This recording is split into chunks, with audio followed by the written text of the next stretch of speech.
मुख्यमंत्री जी खुद ही नारी विरोधी हैं। बीजेपी 100% महिलाओं के खिलाफ है। आज अगर हम अपने चैनलों को देखें तो इसमें से कोई चैनल नंबर 1 होगा, नंबर 2 होगा, तो उसका कुछ तो मानक होगा। किस मानक पे हम तय करते हैं?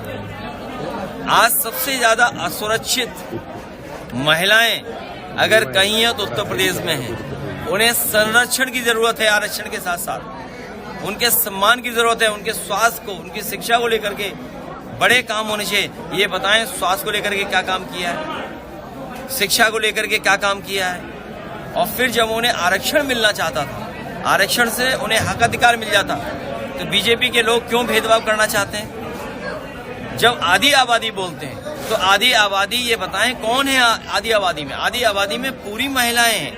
ये महिलाओं को भी बांट करके आरक्षण की बात करना चाहते हैं। कहा जा रहा बंगाल में एसआईआर के बहाने बड़ी संख्या में वोट काटे गए हैं। वोट काटकर बीजेपी सत्ता में आने के प्रयास कर रही है। उससे कुछ होना नहीं है, बीजेपी हारे जा रही है। और शंकराचार्य के साथ साथ संत महात्माओं का आशीर्वाद अब आपको प्राप्त हो रहा है, इस पर क्या कहोगे सर? हमें तो न जाने कब से प्राप्त हो रहा है। तुम्हारी आंखें ही नहीं खुली थी। अगर आंखें खुली रहती तो शायद पहले से देख रहे होते। अच्छा, सरकार में अगर आप आते हैं तो भूमाफियाओं के खिलाफ क्या कार्रवाई है? वो कार्रवाई होनी चाहिए जो न्याय में है, न्याय मिले जिससे। और ऐसे लोगों के खिलाफ जो न्याय का रास्ता है उसको अपना करके भूमाफिया कोई भी हो, कानून से बाहर नहीं हो सकता। सर, लखनऊ मेयर के द्वारा वहाँ पर आप कुछ नहीं कहेंगे। देखिए,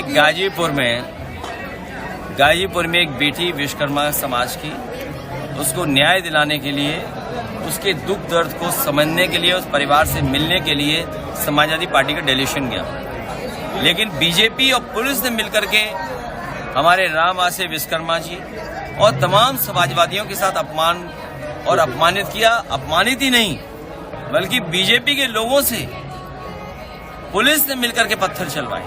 क्या कोई कल्पना कर सकता है कि पुलिस और बीजेपी मिलकर के पत्थर चलाएगी? आजकल तो जमाना ऐसा, वीडियोस हैं, लेकिन सरकार उन पे कार्रवाई नहीं कर रही। जिसके पत्थर से पुलिस वाला एक ही पत्थर में गिर पड़ा था जमीन पर, वो बीजेपी के लोग जिन्होंने पत्थर छतों पे रखे थे, पत्थरों को आने से पहले इंतजाम करके रखा था, उन पे क्या कार्रवाई की सरकार ने?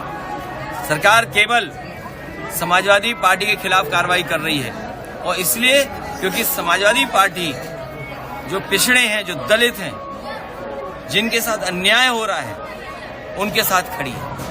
भ्रष्टाचार बीजेपी सरकार में बड़े पैमाने पर बढ़ा हुआ है सर, हर विभाग में भ्रष्टाचार, इस पे क्या कहोगे?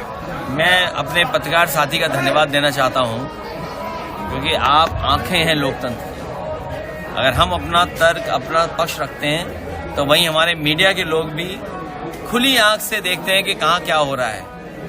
मुझे खुशी है कि एक हिम्मत और बहादुर पत्रकार ने ये कहा कि बड़े पैमाने पर बीजेपी सरकार में भ्रष्टाचार है। भ्रष्टाचार ही नहीं है, उत्तर प्रदेश को इतना किसी ने नहीं लूटा होगा जितना बीजेपी ने लूट लिया। स्कूलों की फीस और किताबों के रेट लगातार बढ़ रहे हैं। बच्चों को बीजेपी हटाइए, और हमेशा के लिए बीजेपी हटाइए। महाराष्ट्र में वीडियो सामने आया है जहाँ पे भाजपा के महिला मोर्चा के लोग प्रदर्शन कर रहे थे और वहाँ की लोकल महिलाओं को बहुत परेशान होना पड़ा। यहाँ जो महिलाएं उन्हें बुलाई थी, उन्हें पता ही नहीं था क्यों बुलाया था। और बीजेपी पूरा विपक्ष की प्रैक्टिस कर रही है, क्योंकि उन्हें पता है कल विपक्ष में आना है, और जब विपक्ष में आ जाएंगे हम तो धरना प्रदर्शन करना पड़ेगा। तो उसकी प्रैक्टिस अभी से शुरू कर ली है बीजेपी ने। आप खुद बताओ, जब महिला आरक्षण का बिल पास हो गया, एक्ट बन गया है, तो ये धरना प्रदर्शन किस लिए? किसको जागरूक करना चाहती बीजेपी? ठीक है, धन्यवाद।